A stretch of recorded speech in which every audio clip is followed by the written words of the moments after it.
Selamat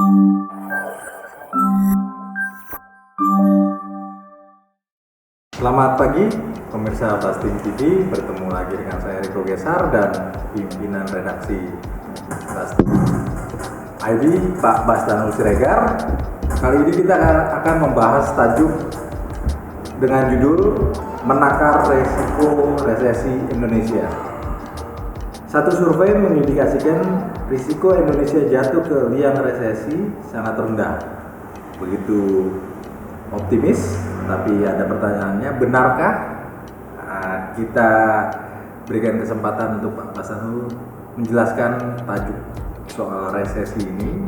Apa sih yang akan diceritakan dari tajuk kita hari ini? Silakan Pak Bastanul untuk menjelaskan. Terima kasih Bung Riko.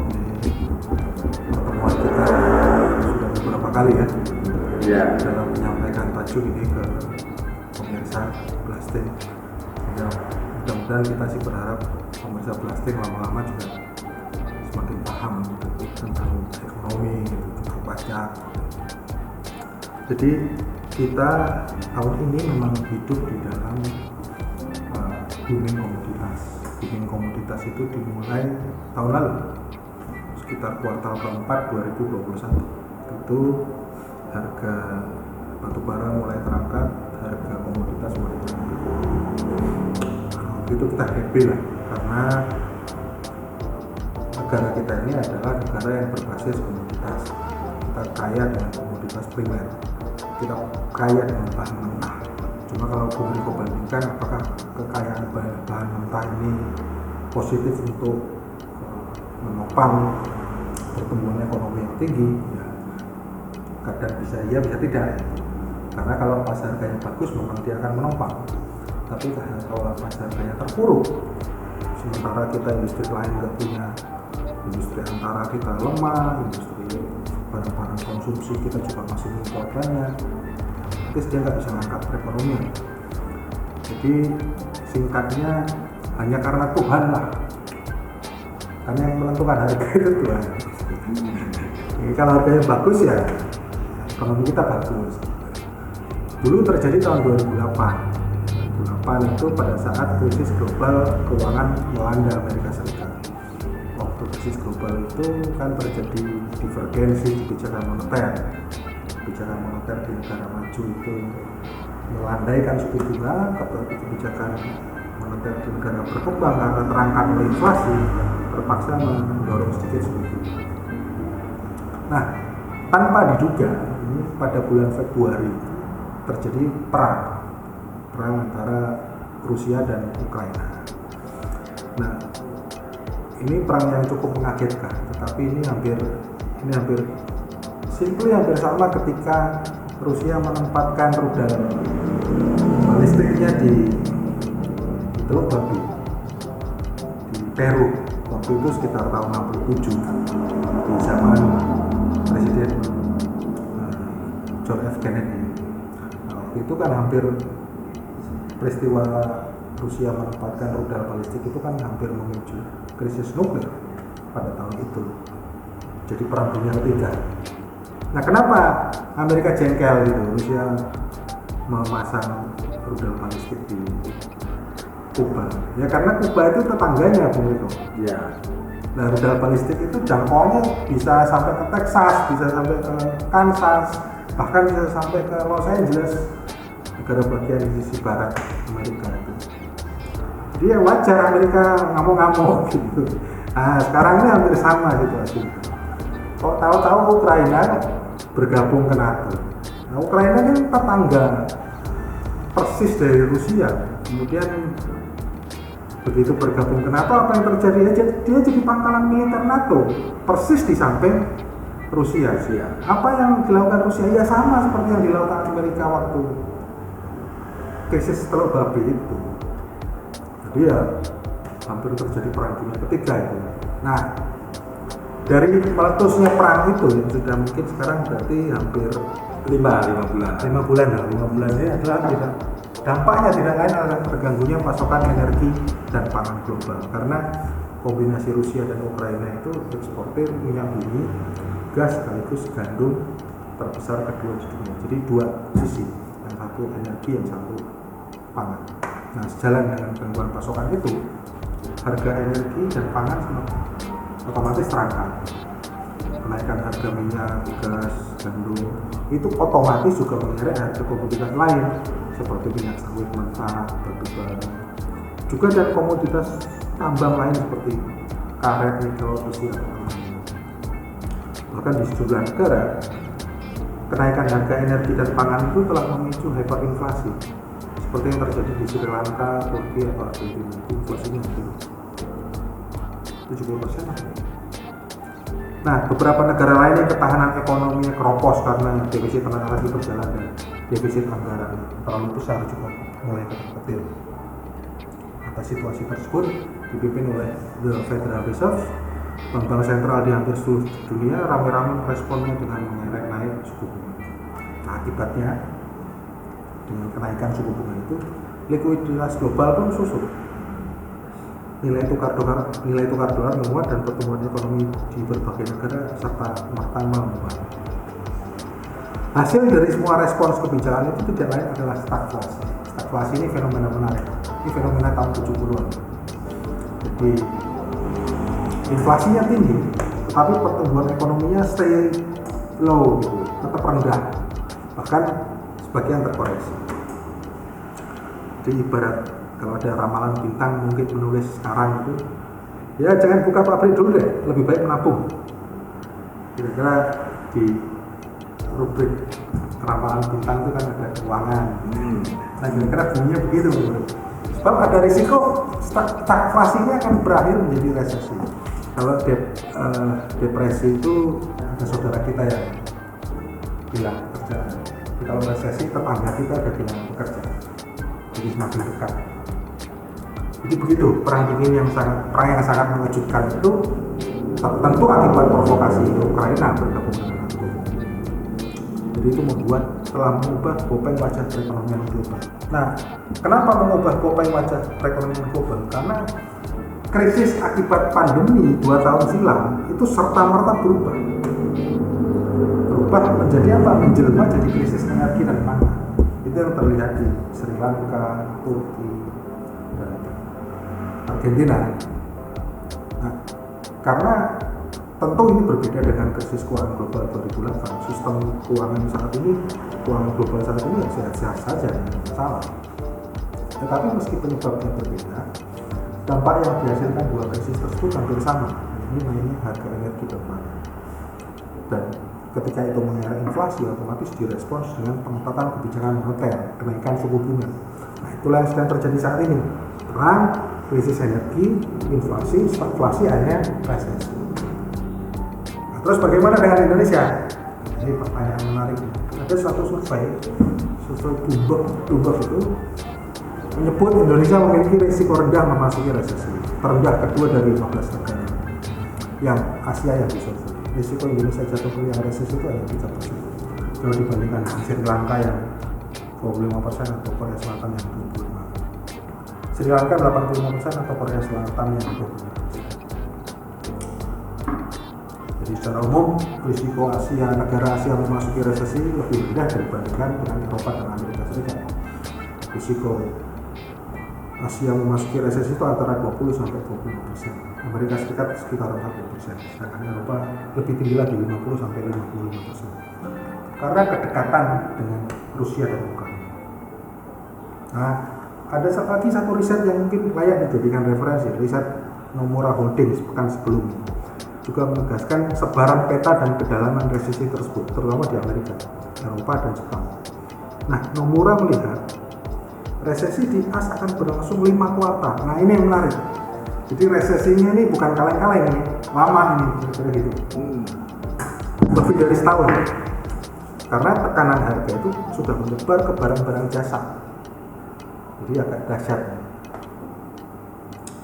Jadi tanda bahwa ekonomi memasuki perlambatan itu yang tersinkronisasi telah semakin meningkat, itu pendapat Nomura ya.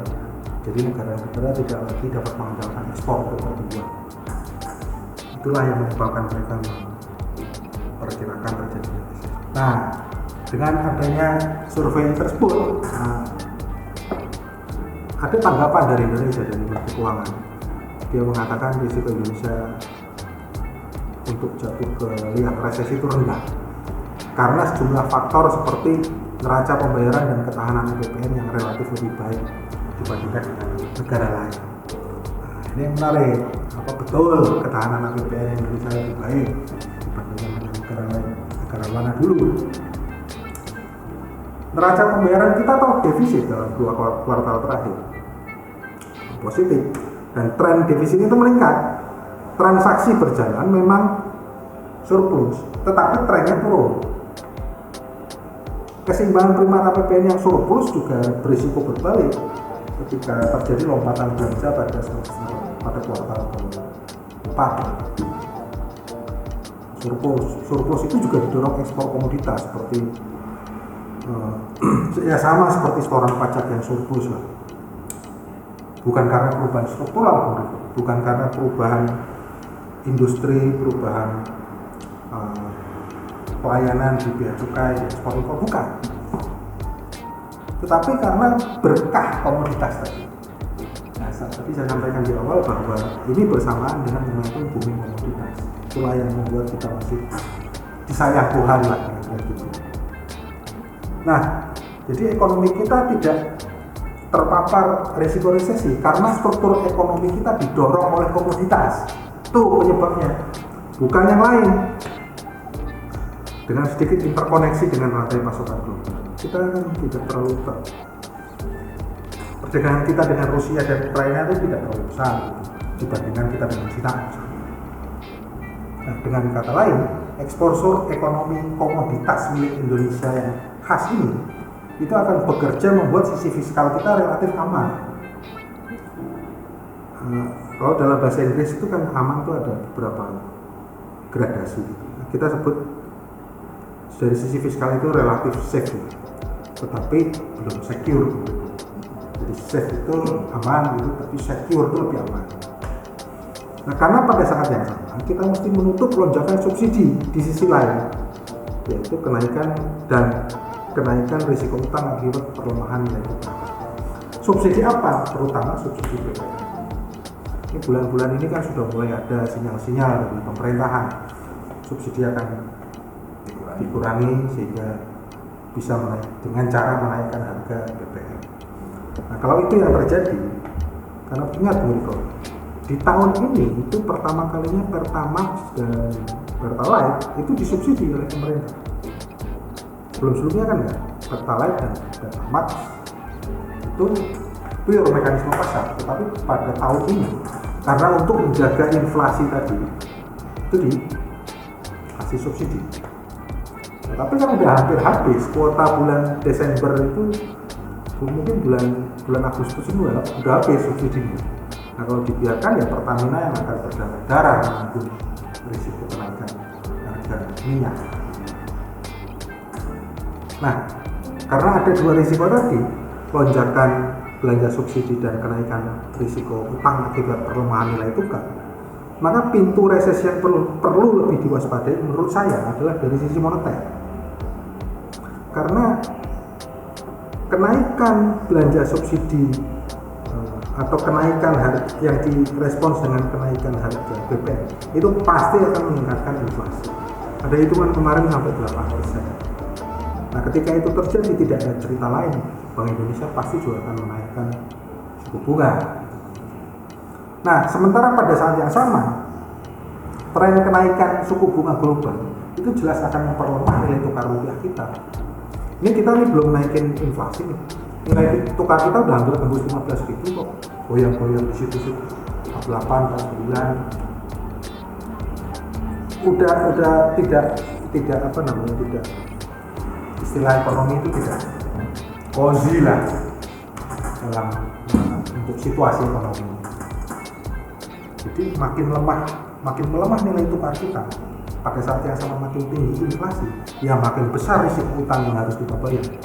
Ujung dari semua itu ekonomi kita melembab, maju enggak, mundur enggak, gitu. Timik pelan gitu.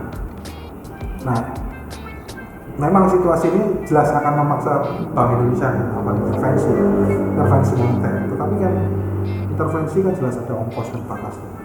Jadi pasti berhitung begitu cadangan devisa menipis. Kalau dia mulai mengerek suku bunga, ibarat ramalan bintang, mungkin itu BI mengucapkan selamat datang pada stagflasi dan resesi. Jadi kita tunggu saja ini. Mungkin tidak lama lagi.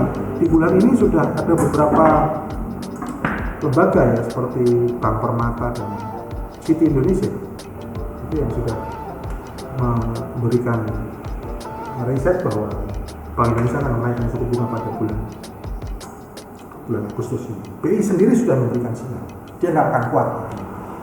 Jadi inilah yang patut diwaspadai. Nah, apakah ini akan menjadi rapot buruk bagi pemerintahan Jokowi di ujung masa jabatannya? Dan akhirnya, jadi pada saat resesi ini kan karena tadi disebut waktunya lama. Jadi saya bilang ke Mas saya tadi ini bukan resesi yang kaleng-kaleng, ini waktunya lama. Bisa sampai satu seperempat tahun. Resesi di AS tadi ya? Ya. Dan itu pasti dampaknya juga cukup panjang ke kita karena The Fed pasti akan mempertahankan akan terus terdorong untuk menaikkan suku bunga. Nah, pada saat yang sama itu kita akan mengalami kombinasi lain dari faktor pemilu. Pemilu kita kan bersamaan dengan pemilu presiden itu bersamaan dengan pemilu legislatif. Dan sudah kita tetapkan jadwalnya yaitu pada 14 Februari 2023. Itu bukan waktu yang jauh itu. Waktu yang singkat itu. Tinggal berapa bulan lagi itu? Kira-kira 8 ya Agustusnya 6 bulan lah. Iya. 7 bulan lah. 7 bulan lagi kita akan mengalami pemilu. Tentu saja ini akan mendorong inflasi. Karena Anda bayangkan pemilu itu pasti akan ada tambahan belanja. Dan pada saat yang sama juga kasak-kusuk pemilihan capres dan cawapres itu akan semakin kencang. Sorry, pemilu kita 2024 atau 2023? 2024. Iya. Kira-kira mungkin 1 tahun 7 bulan. Iya. Nah, mudah-mudahan saja pada saat pemilu itu terjadi, risiko resesi ini sudah berakhir gitu. Sehingga pemerintahan Jokowi juga akan meninggalkan legacy yang terlalu jelek lah buat Indonesia. Orang sudah tax ratio-nya sudah jelek banget gitu. Masa mau ninggalin resesi lagi buat pemerintahan berikutnya kan? Ya agak kasihan juga gitu. Jadi ya kita jaga kira-kira gitu. Kita berharap. Ya. Oke, ada lagi Mas Darul. Baiklah kalau begitu kita sudahi dulu review kita hari ini. Kita bertemu lagi di tadi kita berikutnya. Sampai jumpa.